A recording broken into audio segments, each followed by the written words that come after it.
Good evening. തിരൂരിന് good evening ഇങ്ങനെയല്ലല്ലോ. Wonderful good evening. Good evening. അപ്പോൾ എൻ്റെ പേര് സൂചിപ്പിച്ച് യൂനിസ് എന്നാണ്. സ്വദേശം കണ്ണൂർ ജില്ലയിലാണ്. ഈ ഒരു ബിസിനസ്സിലേക്ക് വന്നിട്ട് 5 വർഷത്തിന് മുകളിലായി. ബിസിനസ്സിൽ വരുന്നതിന് മുമ്പ് ഒരു സ്റ്റുഡൻ്റ് ആയിരിക്കാണ് ഞാൻ ഈ ബിസിനസ്സിലേക്ക് കടന്നു വന്നത്. അപ്പോൾ ഈ ബിസിനസ്സിൽ സ്റ്റുഡൻ്റ് ആയിട്ട് വന്ന എത്ര പേരുണ്ട്? ഒന്ന് കൈവെക്കാൻ പറ്റുമോ? കുറച്ച് പേരാണുള്ളൂ. ബിസിനസ്സിൽ വരുന്നതിന് മുമ്പ് സ്റ്റുഡൻ്റ് ആയിട്ട്, അതായത് തുടക്കം തന്നെ സ്റ്റുഡൻ്റ് ആയിട്ട് വന്നേ കുറവല്ലേ? അതായത് തുടക്കത്തിൽ എല്ലാവർക്കും ആശങ്കയാണ്, ഇത് നമുക്ക് ചെയ്യാൻ പറ്റുമോ, അല്ലെങ്കിൽ ഇതിലൂടെ വരുമാനം കിട്ടുമോ, പ്രൊഡക്റ്റ് വിൽക്കുക എന്ന് പറയുന്നത് നല്ല സുഖമുള്ള പരിപാടിയാണോ? അല്ല അല്ലേ? ഇവിടെ പ്ലാൻ അടിപൊളിയാണ്, പ്രൊഡക്റ്റ് അടിപൊളിയാണ്, എല്ലാം അടിപൊളിയാണ്. പക്ഷെ പലരും പറയുന്ന ഒരു കാര്യമാണ്, ഇതിന്റെ സാധനം തൂക്കിക്കിടന്ന് വിൽക്കണ്ടേ? കേട്ടോ? അപ്പോ ഒരു സ്റ്റുഡന്റ് ആയിരിക്കും നിങ്ങൾ എന്നെ ഒരു 5 വർഷം ബാക്കോട്ട് നോക്കാം. 2019-20 സമയത്താണ് ഞാൻ ബിസിനസ്സിൽ വന്നത്. അപ്പൊ ആ സമയത്ത് ആദ്യം എനിക്ക് നേരിട്ട് ഒറ്റ പ്രശ്നമാണ്, പ്രൊഡക്റ്റ് വിൽക്കണ്ടേ.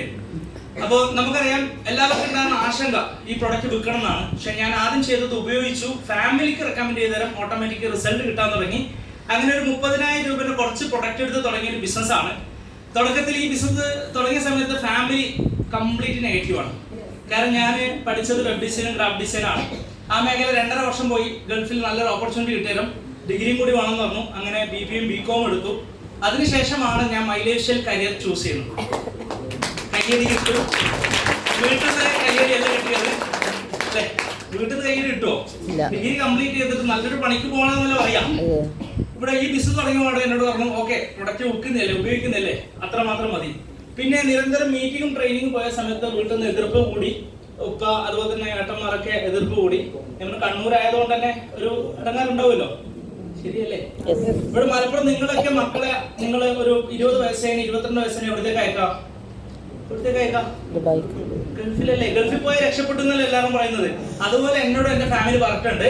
പക്ഷെ എന്റെ ഫാമിലിയിലോ എന്റെ സുഹൃത്തുക്കളിലോ ഗൾഫിൽ പോയിട്ട് രക്ഷപ്പെട്ട ആരും ഞാൻ കണ്ടിട്ടില്ല. ഹലോ, യൂസുഫ് അലി എല്ലാവർക്കും ആകാൻ പറ്റുമോ? കുറച്ചാളുള്ളൂ, എല്ലാവർക്കും ആകാൻ പറ്റും. പക്ഷെ പോകുന്ന എല്ലാവരും ചിന്തിക്കുന്നത് എനിക്കും യൂസുഫ് അലി ആവണം എന്നാണ്. പക്ഷേ ഈ ഡയറക്ട്സിനെ കുറിച്ച് പഠിച്ചു. ഇന്ന് ഗ്രേറ്റ് ലീഡേഴ്സ് ആയിട്ട് നമ്മുടെ മുബീൻ സാറ്, അതുപോലെ തന്നെ ഓരോ ലീഡേഴ്സും, പ്രസാദ് സാറെ പോലെ ഒരുപാട് ലീഡേഴ്സിനെ കണ്ടു. അവരുടെ അച്ചീവ്മെന്റ് കണ്ടതും എനിക്ക് മനസ്സിലായി, ഇത് ഒറ്റയ്ക്ക് ചെയ്യുന്ന ഒരു ബിസിനസ് അല്ല, ഇതൊരു ടീം വർക്കാണ്. അങ്ങനെ ശക്തമായ ഒരു ടീമിനെ ഹോൾഡ് ചെയ്തു. കണ്ണൂർ ജില്ലയിൽ ചെയ്യാൻ പറ്റില്ല എന്ന് പറഞ്ഞു. ഇപ്പൊ 4 വർഷമായിട്ട് മലപ്പുറം ഉണ്ട്, കണ്ണൂരുണ്ട്, കാസർഗോഡ് ഉണ്ട്. കേരളത്തിൽ ഒട്ടുമിക്ക എല്ലാ ജില്ലയിലും, കർണാടക, തമിഴ്നാട്, ഇങ്ങനെ 3 സ്റ്റേറ്റിലേക്ക് ബിസിനസ് എനിക്ക് ചെയ്യാൻ പറ്റിയിട്ടുണ്ട്. തുടക്കത്തിൽ ഞാൻ പറഞ്ഞ ഫാമിലി ഫ്രണ്ട് സർക്കിൾ എതിർപ്പായിരുന്നു, അവരാരും ബിസിനസ്സിലേക്ക് കടന്നു വന്നിട്ടില്ല. പക്ഷെ 1000-ന് മേലെ ഡിസ്ട്രിബ്യൂഷൻ ഫ്രാഞ്ചൈസി കൈമാറാൻ പറ്റി. ഹലോ, 30,000 രൂപയുടെ പ്രൊഡക്റ്റ് എടുത്ത് തുടങ്ങി എന്നെ സംബന്ധിച്ചിടത്തോളം ഇന്ന് 7 കോടി ബിസിനസ് വോളിയം ക്രിയേറ്റ് ചെയ്യാൻ വേണ്ടി സാധിച്ചു. അതായത് ഒറ്റയ്ക്ക് നടക്കുന്ന ഒരു ബിസിനസ് അല്ല, ഇതൊരു ടീമോട് കൂടി നടക്കുന്ന ഒരു ബിസിനസ് ആണ്. വലിയൊരു ഓപ്പർച്യൂണിറ്റി ആണ്. എന്നെ ഈ ബിസിനസ് തുടങ്ങിയ ഉടനെ എല്ലാവരും കളിയാക്കുന്നത്, അതായത് നിങ്ങളൊക്കെ ഈ ബിസിനസ് സ്റ്റാർട്ട് ചെയ്ത കുറെ ആൾക്കാർക്ക് ഉണ്ടാകുന്ന അനുഭവം, നമ്മളെ വിളിക്കുന്ന പ്രൊഡക്റ്റ് കൊടുക്കുമ്പോൾ നമ്മൾ വേദന മാറ്റുമ്പോൾ നമ്മൾ വിളിക്കും വൈദ്യര്, ഡോക്ടറെ, വിളി വന്നോ? കുറച്ചൊക്കെ വരൂലേ? നമുക്ക് ആദ്യം ഇത് ഒരു ഇറിറ്റേഷൻ തോന്നും, പിന്നെ ഇത് വിളി കിട്ടിയില്ലെങ്കിലാണ് പ്രശ്നം. ഇപ്പൊ എന്റെ ഒരു സുഹൃത്ത് നേരത്തെ കാറുള്ളവരെ വിളിച്ചു, സാർ എവിടെയാ ഉള്ളത്? എന്റെ അടുത്ത സുഹൃത്ത് എന്നെ വിളിക്കുന്നത് എന്താണ്? മനസ്സിലായില്ല. അതായത് നമ്മളൊരു ലെവലിലേക്ക് മാറിക്കഴിഞ്ഞാൽ പിന്നെ എല്ലാവരെയും ടൂണ് മാറും. അതിൽ 2,10,000 പ്ലാനൊക്കെ പറഞ്ഞു കൊടുത്ത പലരും എന്നെ കളിയാക്കാൻ തുടങ്ങി. 2,10,000 എപ്പം കിട്ടും, 2,10,000 എപ്പം കിട്ടും എന്നാണ് ചോദിച്ചത്.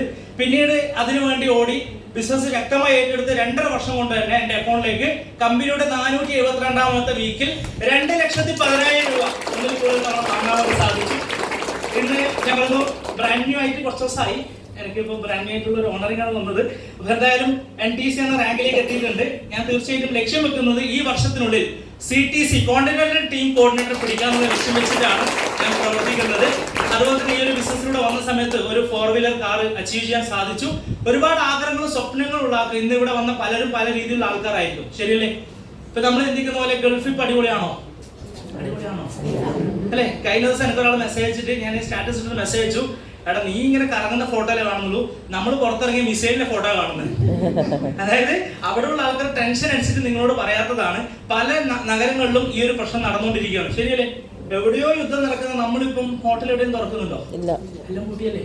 ഞാൻ പറയുന്നത് ഇതാണ് അവസ്ഥ. പക്ഷേ നമ്മുടെ കമ്പനി ഇറക്കിയ product soap, paste, hair oil എല്ലാ വീട്ടിലും ഉപയോഗിക്കുന്നുണ്ട്. നിങ്ങൾ എത്രത്തോളം നെറ്റ്വർക്ക് ഉണ്ടാക്കുന്നുണ്ടോ അവരിലേക്കൊക്കെ ഈ ഉൽപ്പന്നം എത്തിക്കുക. ഈ ഒരു കമ്പനിയെ നിങ്ങൾ വിശ്വസിക്കുക, നിങ്ങളെ കൊണ്ടുവന്ന് നിങ്ങളെ ലീഡറെ നിങ്ങൾ വിശ്വസിക്കുക. ആത്മാർത്ഥമായിട്ട് നിങ്ങൾ പ്രവർത്തിക്കുകയാണെങ്കിൽ 1-2 വർഷം കൊണ്ട് ഈ ബിസിനസ്സിലൂടെ നിങ്ങൾ ആഗ്രഹിച്ച വരുമാനവും ആഗ്രഹിച്ച സ്വപ്നങ്ങളും നേടാൻ വേണ്ടി പറ്റും. എന്തായാലും ഈ ഒരു 5 വർഷം കൊണ്ട് ചെറിയ സമയത്തിനുള്ളിൽ എനിക്ക് ഒരുപാട് നേട്ടങ്ങൾ ഉണ്ടാക്കാൻ പറ്റി. എന്തായാലും ഈ ഒരു വർഷം വലിയൊരു അച്ചീവ്മെന്റുമായിട്ടാണ് ഞാൻ പ്രവർത്തിക്കാൻ പോകുന്നത്. എന്തായാലും ഇന്ന് വന്ന ആൾക്കാർക്ക് സംശയങ്ങളുണ്ടോ? ഹലോ, പഠിക്കുന്ന ആൾക്കാർക്കല്ലേ സംശയം കൂടാ, പഠിക്കാത്ത ആൾക്കാർക്ക് എന്തെങ്കിലും സംശയം ഉണ്ടാവും? അപ്പൊ നിങ്ങൾക്ക് സംശയം ഉണ്ടെങ്കിൽ നിങ്ങൾ തീർച്ചയായിട്ടും പഠിക്കാൻ ഉദ്ദേശിക്കുന്നു. അപ്പൊ അതുകൊണ്ട് നിങ്ങൾ പഠിക്കാനുള്ള ഉദ്ദേശത്തോടു കൂടി നിങ്ങൾക്ക് എന്ത് സംശയം ഉണ്ടെങ്കിലും ഇത് ചെയ്യുന്ന ആൾക്കാരോട് ചോദിച്ച് കറക്റ്റ് ചെയ്ത് മാത്രം ഈ ഹോള് വിട്ടു പോവുക. കാരണം പുറത്ത് പോയ ആൾക്കാർക്ക് പല ഡയറക്ട് സെല്ലിംഗ് പല കമ്പനിയും കേട്ട പരിചയമുള്ളൂ. മൈ ലൈഫ് സ്റ്റൈലോ ഡയറക്ട് സെല്ലിങ്ങോ അറിയാത്ത പലരും ഉണ്ടാവും. അവരിടയിൽ പോയി നിങ്ങൾ എന്താവരുത്, നിങ്ങളെ ലൈഫ് കളയാൻ പാടില്ല. കാരണം വരുന്ന 2-3 വർഷം കൊണ്ട് ഈ ബിസിനസ്സിൽ പ്രൊഫഷണലുകൾ വരാൻ പോകുന്ന ഒരു സമയമാണ്. അപ്പൊ അതുകൊണ്ട് ഈ ബിസിനസ്സിലേക്ക് നിങ്ങൾ ഏറ്റെടുക്കുക. ഞാൻ പറഞ്ഞ പോലെ തുടക്കത്തിൽ ഈ ഒരു ഏജിൽ ഞാൻ പറഞ്ഞ ഡിഗ്രി കഴിഞ്ഞ ഉടനെ എല്ലാവരും കിട്ടണമെന്നില്ല. പക്ഷെ നിങ്ങൾ വരുന്ന 1 വർഷം കൂടി കഴിഞ്ഞാൽ ഡിഗ്രി കഴിഞ്ഞ ഒരാള് അപ്പോയിന്റ്മെന്റ് എടുക്കാൻ നിങ്ങളെ വീട്ടിൽ എത്തണോ എന്നുണ്ടെങ്കിൽ നിങ്ങൾ ഈ ബിസിനസ്സിനെ ആത്മാർത്ഥമായിട്ട് ഏറ്റെടുക്കുക. നാളെ നിങ്ങളും ഒരു NTC, CTC, ITC ആയിട്ട് മാറട്ടെ എന്ന് ആഗ്രഹിക്കുന്നു. Okay, thank you. Wishing all the best.